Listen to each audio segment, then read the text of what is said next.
Good morning all of you. Today my topic is wetland conservation.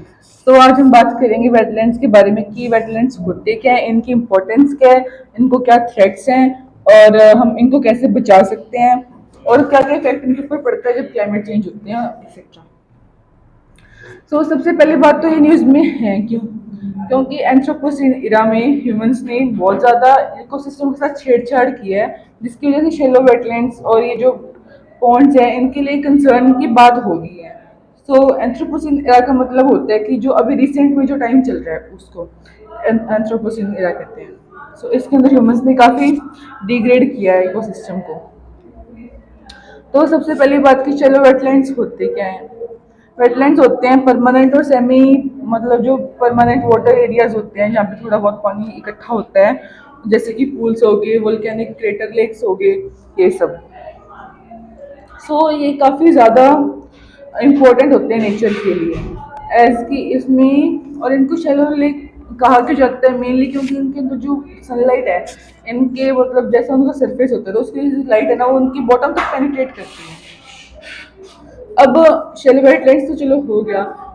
Wetlands क्या होते हैं? Wetlands होते हैं जब वाटर टेबल सॉइल के साथ सरफेस के साथ आ जाता है तो उसे वेटलैंड्स कहते हैं। और वेटलैंड्स के ऊपर जो है काफ़ी ज़्यादा इन्वायरमेंट, मतलब जो वहाँ की इकोसिस्टम होता है, वहाँ की जो स्पीशीज वगैरह होते हैं वो उस पानी के ऊपर और उसी एरिया के ऊपर डिपेंड करते हैं। वहीं पे वो अपना मतलब कि लिविंग होते हैं, वहीं पे वो अपना खाने पीने का सारा सिस्टम करते हैं। वेटलैंड्स भी कई टाइप के होते हैं जैसे कि कोस्टल, बॉग्स, मार्शेस, स्वैम्प्स एक्सेट्रा। और ये कैसे डिफाइन है, ये रीजन के हिसाब से डिफाइन है कि अगर कोई रिवर और सी, जब कोई रिवर सीधा सी के अंदर गिरती है तो वो उसके बीच का जो एरिया होता है जो थोड़ा गिलगिला टाइप्स कह सकते हैं आप, तो उसको वेटलैंड एरिया। ऐसे कोस्टल मार्शेस और ये सब होता है। जैसे मार्शेस के अंदर सुंदरबन का एग्जांपल हम दे सकते हैं, वहाँ पे जो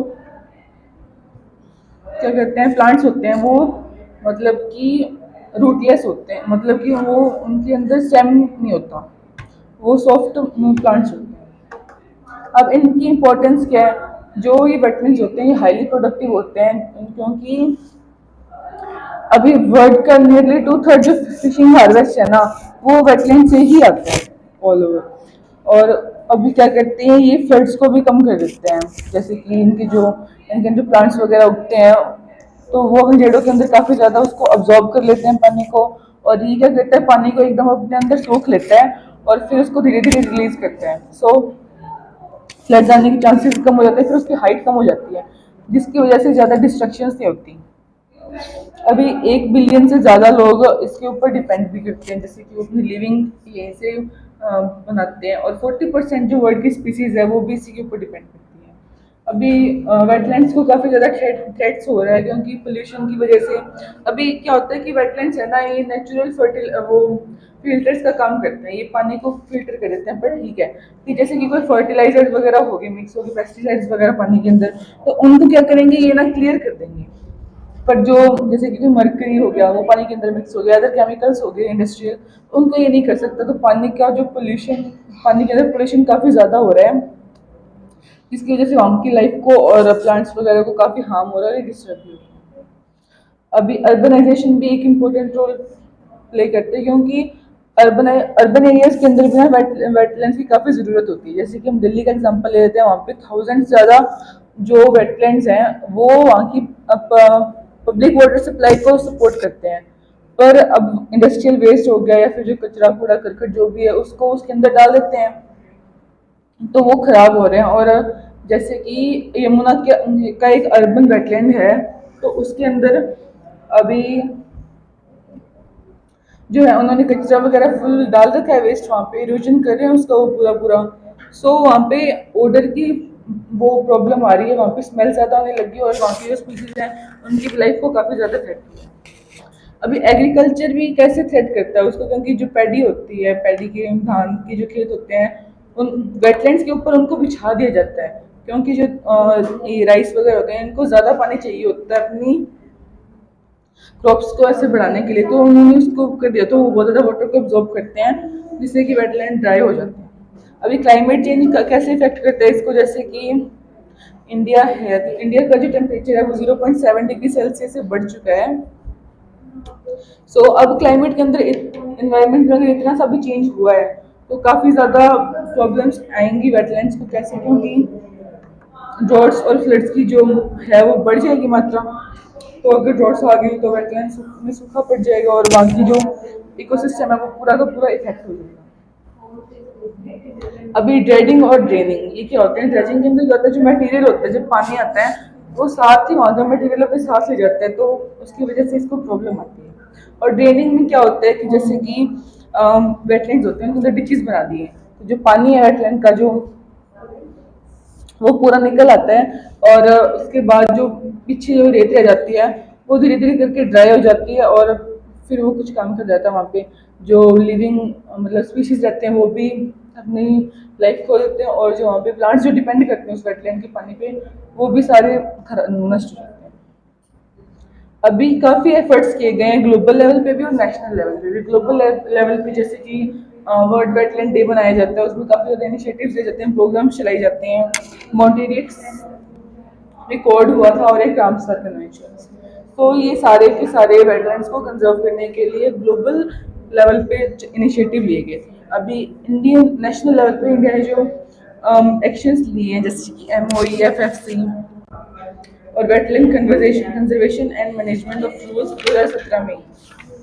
अभी इसके बाद वेटलैंड्स को बचाने के लिए हम क्या कर सकते हैं? हमें भी कुछ स्टेप्स लेने पड़ेंगे। तो उसके अंदर सबसे पहले तो हमें इनके बारे में अवेयरनेस प्रोग्राम्स चलाने चाहिए, जिससे कि लोगों में जागरूकता बढ़ेगी कैसे कैसे करना और कैसे कैसे पोल्यूशन नहीं करना और किन किन चीज़ों पे एहतियात बरतते हैं ताकि इनकी डिग्रेडेशन ना हो।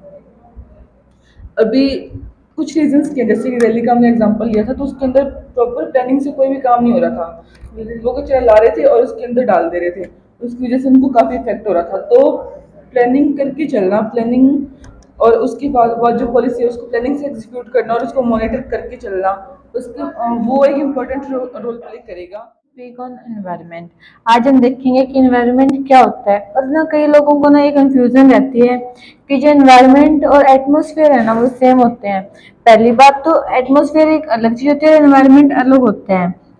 एटमॉस्फेयर का मतलब होता है कि जो एक एनवेलप ऑफ गैसेज जो हमें कवर कर रहा है, जो हमें बचा रहा है हार्मफुल रेडिएशन से और जो हीट वगैरह ट्रैप कर रहा है, उसको एटमॉस्फेयर बोलते हैं, जो कि मतलब एनवेलप होता है गैसेस का। इसको अगर हम एज अ डिफाइन करें तो इसको हम ऐसे बोलेंगे, N atmosphere is a layer of gases that envelope a planet and held by the gravity, held at a place by the gravity. और जो इन्वायरमेंट होता है ना, ये कुछ ऐसी कंडीशंस होती हैं जिसकी वजह से ना हम जिंदा रह रहे हैं। ठीक है, तो अगर अपन इन्वायरमेंट को डिफाइन करें ना, तो इसको आप ऐसे भी कह सकते हैं कि environment can be define as a sum total of all the living and non living elements and their effects on the human being. अब इन्वायरमेंट ना हमारे लिए बहुत ज़्यादा इम्पोर्टेंट है, क्योंकि हम अगर एक सुटेबल इन्वायरमेंट नहीं होगा ना ह्यूमन बीइंग के पास, डायरेक्ट इम्पैक्ट है ना वो ह्यूमन बीइंग पे पड़ेगा। जैसे कि अपना पोल्यूशन, आजकल लोग इंडस्ट्रियल एक्टिविटी ज़्यादा कर रहे हैं और बहुत ज़्यादा पोल्यूशन कर रहे हैं ना, तो उसकी वजह से अपने इन्वायरमेंट में ना चेंजेस आ रहे हैं और उसका जो डायरेक्ट इम्पैक्ट है ना वो हम पे पड़ रहा है। जैसे कि ज़्यादा पोल्यूशन होने के कारण ना जो प्रोपोर्शन ऑफ गैसेस है वो चेंज हो रहा है। जैसे कि CO2 ना जो कम थी अब वो थोड़ी बढ़ रही है। उसकी वजह से क्या हो रहा है कि जो CO2 है ना वो हीट को ट्रैप कर लेती है और उसकी वजह से ना जो अर्थ पे हीट है ना वो बढ़ रही है। तो एक तो इस पे इम्पैक्ट पर सिर्फ अपन ने भी पोल्यूशन ज्यादा किया, उसकी वजह से क्या हो रहा है कि एक तो हीट बढ़ रही है, उसकी वजह से ना कहीं कहीं पे तो बहुत ज्यादा ड्रॉट देखने को मिल रहा है और कहीं पे फ्लड्स भी आ रही हैं, क्योंकि बहुत ज्यादा इवेपोरेशन हो रहा है, तो उसकी वजह से बहुत ज्यादा रेन के कारण फ्लड्स भी आ रही हैं। तो अगर आप कोई भी काम करेंगे तो इन्वायरमेंट का आप कह सकते हैं कि जो डायरेक्ट इम्पैक्ट है ना वो हम पे ही पड़ेगा। फॉर एग्जांपल आजकल ह्यूमन बींग्स ना बहुत ज्यादा फॉरेस्ट को क्या कर रहे हैं, साफ कर जा रहे हैं, या तो फैक्ट्रीज डेवलप करनी ज्यादा, या एग्रीकल्चर के लिए, या फिर बिल्डिंग्स, रोड्स, इन चीजों के लिए आप बहुत ज्यादा फॉरेस्ट लैंड को ना क्लियर करते जा रहे हैं। तो इसकी वजह से क्या हो रहा है कि जो इरोजन है ना वो बहुत ज्यादा बढ़ गया है। तो इरोजन से भी अगर अगर पेड़ पौधे ज्यादा होंगे तो वो मिट्टी को पकड़ के रखेंगे, इरोजन भी कम होएगा, फ्लड आएंगे तो उनके वो एज अ बैरियर भी काम कर सकते हैं ट्रीज। तो देखो इसकी वजह से भी हमें हम पे ही इम्पैक्ट हो रहा है कि हमारे लिए जो लैंड है वो अनसुटेबल होती जा रही है रहने के लिए भी। और तीसरा, जो ओजोन लेयर है ना वो भी CO2 की मात्रा बढ़ने की वजह से डिप्लीट हो रही है। उसकी वजह से क्या हो रहा है, ह्यूमन बीइंग को बहुत सारी डिजीज हो रही है, हेल्थ डिजीज हो जा रही है, और उनकी स्किन भी है ना वो खराब होती जा रही है। तो ना हमें ये देखना चाहिए कि अगर हमारी एनवायरनमेंट डिप्लीट हो रहा है तो हमें इसे कैसे रोके जाना चाहिए। हमें ना कुछ ऐसे मेजर्स लेने चाहिए ताकि ना हमारा जो एनवायरनमेंट है वो अच्छा होए, क्योंकि हर एक ह्यूमन बीइंग को राइट है कि वो एक साफ एटमोसफेयर में रहे, उसके सराउंडिंग्स हो वो बहुत ज़्यादा अच्छी हो। इसलिए हमें ना कुछ मेजर्स लेने चाहिए कि जो हमारा एनवायरनमेंट है वो डिप्लीट ना हो। ऐसे नहीं कि हमने कोई मेजर्स नहीं लिए हैं, पिछले कुछ सालों में भी काफ़ी सारे मेजर्स लिए गए हैं, और आगे भी ना जो गवर्नमेंट है नई नई स्कीम्स डेवलप करते जा रही है। जैसे कि हमें मेजर्स कैसे लेने चाहिए कि हर एक इंसान को ना अपनी कार्बन फुटप्रिंट काउंट करना चाहिए ताकि ना पोल्यूशन को रोका जा सके। ज़्यादा से ज़्यादा पब्लिक व्हीकल्स यूज करना चाहिए ताकि जो पोल्यूशन है वो कम हो। एफोरेस्टेशन तो बहुत अपने को करना चाहिए, और जो हर एक कंट्री है ना उसको अपने ना कंट्री का जो एरिया है ना रिजर्व करना चाहिए, ताकि अपन उसको कोई कोई भी उसको खराब ना कर सके। Thank you. Is impact of climate change on wildlife. So first of all, we will see the meaning of wildlife. Wild animals refer to all animals that are not domesticated. You can find wild animals in every country in the world and also on every continent. From lions, tigers, and hawks, butterflies, there is a huge variety of wildlife.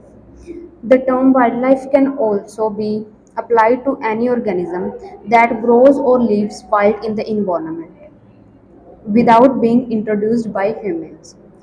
Thus, wildlife includes not only animals but also plants like fungi and microorganisms, etc. So now we can find the meaning of climate change. Climate change is most definitely a severe issue for planet Earth today. Its impacts are being felt around the world, from rising sea levels and more frequent and severe weather events to shifts in ecosystem and biodiversity loss. Among the many groups of living beings affected by climate change, wildlife is particularly vulnerable. Changes in temperature, rainfall patterns, and other environmental factors are affecting the habitats, migration patterns, and populations of many species. As a result, wildlife is facing numerous threats, from habitat loss and fragmentation to species decline and extinction. First, the loss of habitat. The loss of habitat is one of the most significant impact of climate change on wildlife. As temperatures rise and rainfall patterns shift, many ecosystems are undergoing profound changes, leading to the loss of habitats for many species. For example, as temperature increase, polar ice caps are melting, leading to a loss of habitat for animals such as polar bears and seals.